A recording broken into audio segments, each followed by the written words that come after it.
Hello and welcome to the Ridiculously Good VA Show with Tracy Daviero.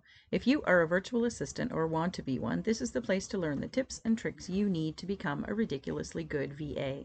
I've been a part of the VA industry since 1998, and I'm excited to get to know you and help you build an amazing business. Let's go. Hey there, welcome to another episode of the podcast that teaches you how to be a ridiculously good virtual assistant.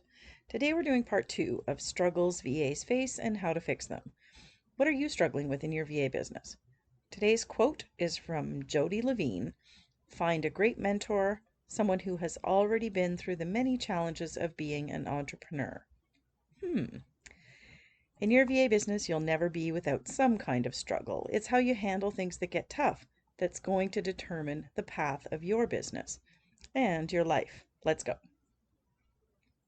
We are back with part 2 of struggles VAs face and how to fix them. Just a quick reminder, a few years ago I hosted a VA conference in Calgary, pre-COVID of course. I asked the VAs in the room to privately share with me their biggest struggle in their VA business. They filled in a confidential form at the table that got collected. Usually the reason I ask for this at my live events is so that I can tailor the content of the event to help the people in the room the most. But this was particularly eye-opening because most of the responses, seriously, most of the 56 responses I collected were not about getting clients. To contrast this, when VAs answer my Facebook group entry questions, or when I post in the group asking what their biggest issue is, they mostly say getting clients. Overwhelmingly, it is the number one answer. But I think the reason the answers were different at the conference was that it was confidential in nature. VAs struggle with a lot of things, and I don't think we talk about it enough. I think that's why I got such awesome shares that day, because this was a confidential ask. So I did want to dedicate an episode or two, or maybe more, of the podcast to help you with the struggles that you might be facing but you're not talking about. When I know what you need help with, that's when I can help. Today I'm going to focus on 3 more things that VAs struggle with that are not related to finding clients or getting clients.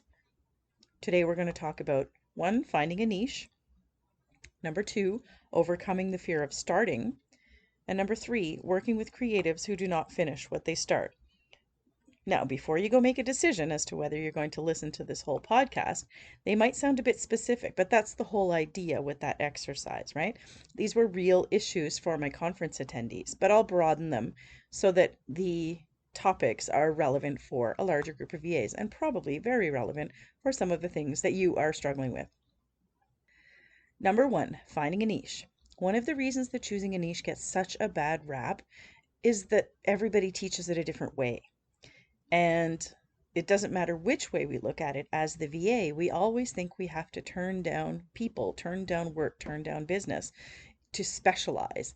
Niching is not particularly about specializing. It's not about learning to do something that you don't know how to do yet.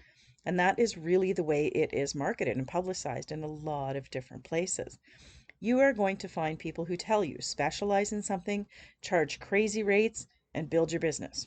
But what if you don't want to do that? What if you don't want to do social media or marketing? What if you don't want to learn it?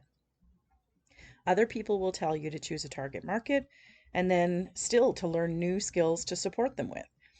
I'm going to teach you that when you're niching down, that it's about finding what you do best and finding the best clients that you can support. That's what niching is to me. I actually don't even like the word niching, but I'm using it, so there you go. It is much less daunting than the way other people teach it, and I do get that feedback all the time. Finally, somebody who explains it in a way that I understand it. Finally, somebody who explains it in a way that is relevant to me. So why am I able to teach it to you in this way? Probably because I've done it myself. I've actually done this. I've specialized and I've niched. And I've been a VA for over 25 years, guys. I've done a lot of stuff. I've had a team. I've worked alone. I've worked with millionaires. I have worked with startups who have no money. I've gotten paid huge money and I've totally gotten stiffed. I like to think that I'm able to impart advice from the experiences that I've had. That's why I called my training persona Your VA Mentor way back in 2010 when I started coaching and training. But what does all this mean? It means finding what you do best and who you can best support. And you know that I use those words with you all the time. You got into business doing something that you're already amazing at.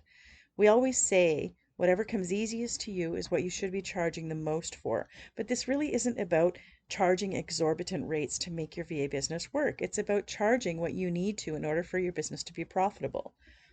Think about an EA position, an executive assistant, versus, say, somebody who is a receptionist or an admin assistant in an office.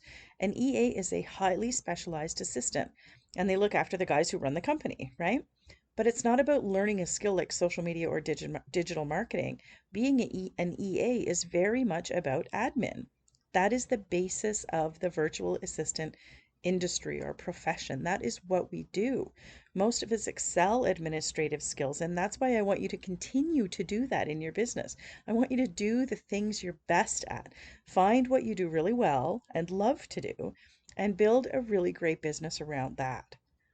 Next, you need to figure out who needs those services and choose a target market, whether that's an industry, a group, whatever. It's you have to find your people who are all at the same level as each other and growing, and who all need your services. Bam, niche. That's what it is. It's as simple as that. And then you just need to connect with those people every day, become a part of their community, and get amazing clients easily. So why are we scared to niche? Because all these people are telling us to do something that doesn't feel natural to us, or that we have to spend money to learn and then somehow figure out how to sell this stuff, this new thing that we know how to do, to people without having any experience doing it. It's really, really challenging. You don't have to do that. Do it my way. I'm going to tell you, you'll get clients so much faster. Number 2, overcoming fear of starting. Now, obviously, you may have already started your VA business, so you might think, oh, this isn't a topic for me. We all start new things, though. Some of us do it quite often. We all do things we haven't done before. We have to start so many new things as a business owner, and it can be scary. Why? Because we can never be sure of how it's supposed to work until we've actually done it once. I often tell people to be your first client for every service that you offer. Walk through the process, set up a newsletter, do somebody's schedule, whatever your services are going to be, do them for yourself first and write them down. Figure out from start to finish what that process is so that it's more familiar to you in terms of describing it to somebody else. I could never figure out how it was supposed to work until I actually did it. That's why I give you that advice. Starting is scary, and sometimes it's really scary. Sometimes we're completely paralyzed and we don't make a step, but we have to make a step. With starting our business, there are so many things that we need to think about, and often they just pop up out of nowhere. We worry about making a mistake, about looking foolish, about saying or doing the wrong thing. But here's something really cool. I've described this before. I like to use this example often because I know that it means something, and it's a very real example. When I talk to a VA on a coaching call and I ask them what they do, like how they help their clients, usually it starts off with them rambling quite a bit, trying to make sure that they say exactly the right thing, maybe even starting to quote an elevator pitch that they have written at some point. Don't worry, it happens to everybody. I totally did it myself for way too long. But when I hit on something that they really know how to do, the shift in their voice happens. It's just so noticeable. Their intonation in their voice changes. Their confidence comes shining through as they describe the steps or the outcome or whatever of doing something for someone, doing that thing for someone, something that they know how to do really well. They can describe it so effortlessly. And I always point that out to them. We record our coaching calls and I say, go back to minute 4 and listen to your voice. Listen to how things change from when you were trying to sell me something or tell me something that didn't feel natural to the thing that you just know how to do, right? Your confidence is there. It's right there. I just heard it. So I need you to hear it too. And guess what? We did that thing that we're describing, the effortlessly describing. We did that thing for the first time once a long time ago too. We just did it over and over again and got better at it. That's how we can describe it so easily. And you'll get better at being a VA too. You're thinking of yourself as a VA. You'll get better at that. making confident decisions, speaking confidently about how you can help your clients. If you are stuck on getting started, think about all the things that you've already done for the first time and you just got better at by practicing, by doing. You can totally do this too. I promise you, you can. I'm here to help you do it. And number 3 is working with creatives who do not finish what they start. Okay, so you might think again, I don't have this problem, but I'll broaden it a minute here for you. You may well have this problem. This was a real issue for a real person at the conference, and it is a real one. I've had it myself with several clients. I honestly was not the best person to support creatives. I still don't think I am. I don't have the creative mindset, so it annoys me if I'm very linear, so things need to go in the right order for me. And if they don't, I sometimes don't have the patience to deal with it, we'll just say. But even though I wasn't the best person to support them, I had many, many of them as clients over the years, from the publishing industry, interior designers, and even some speakers and authors to a point can be creatives, right? They are the talent. And so sometimes that doesn't process into these are the steps that we need to do to get these things done. Other people I worked with may not have been creatives, but they did change their minds a lot.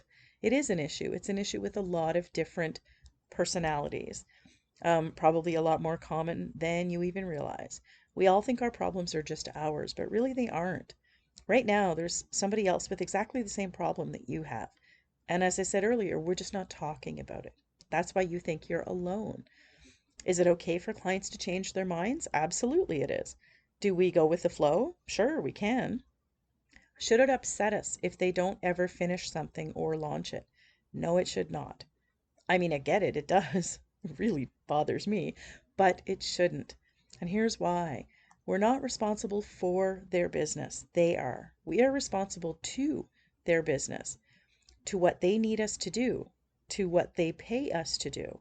But we can't take on the responsibility for their business. It's theirs, it's not ours. That's not our role and it's not our place. I had a client once who reincarnated a program 6 times and never really sold it. I actually don't know if she ever sold it. But she paid me to help her redo it each time. Every time she thought, oh, now I have to do it like this. I really want to pull that. I want to dust that off and get it done again. And over the years, we redid it 6 times. I felt terrible every time, but it was what she said she needed, and that was my role. It's not up to us to get upset if their business isn't going the way we think it should. If it bothers you, then the only thing you can do is to stop working with them. It's plain and simple, whether they're creatives or whether they're just indecisive. I had another client who had ADHD. He was wonderful and I absolutely loved him. We had so much fun. We hung out at events and had a great time together, but I couldn't help him as his VA. I did for a while, and it drove me bananas. It drove me nuts to do his newsletter every week because he would make so many changes. Sometimes he'd even give me a whole new one right at the last minute. And I wasn't the best person to support him because he made me angry all the time. But it had nothing to do with me. It was his business and it was his money.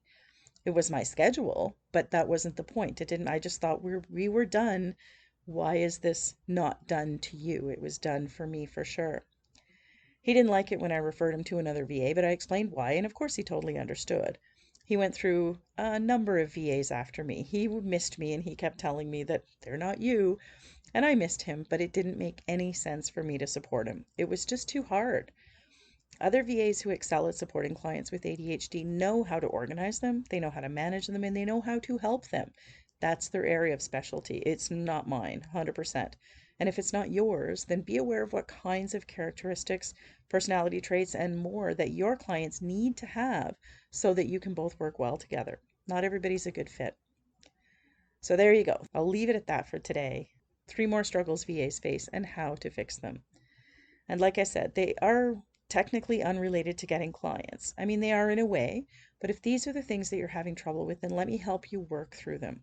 It's not hard to do, and it will help you move forward in your VA business. Now, I want to circle back quickly to today's quote. You didn't think I was going to leave this one alone, did you? From Jody Levine. Find a great mentor, someone who has already been through many challenges of being an entrepreneur. That's me. I've struggled, I've succeeded. That's why I know you're struggling with something, and I'm here to help you. It's the only reason I'm here at all, as you know, is to help you become a ridiculously good VA. I've helped hundreds of VAs through challenges just like yours and got them on their way to growing their business and the lifestyle that they dream of, that you dream of, and I would love to do the same thing for you. We can work together privately in my monthly mastermind group, or you can enroll in some of my self-study programs. I have plenty of options to get you where you want to go. Check them out in the show notes for this episode below. Thanks for tuning in this week. I'll see you next time. Thank you so much for tuning in to this episode of the Ridiculously Good VA Show. Don't forget to subscribe so you don't miss a thing. For more great resources for your VA business, visit my website at yourvamentor.com. I'll see you back here next time.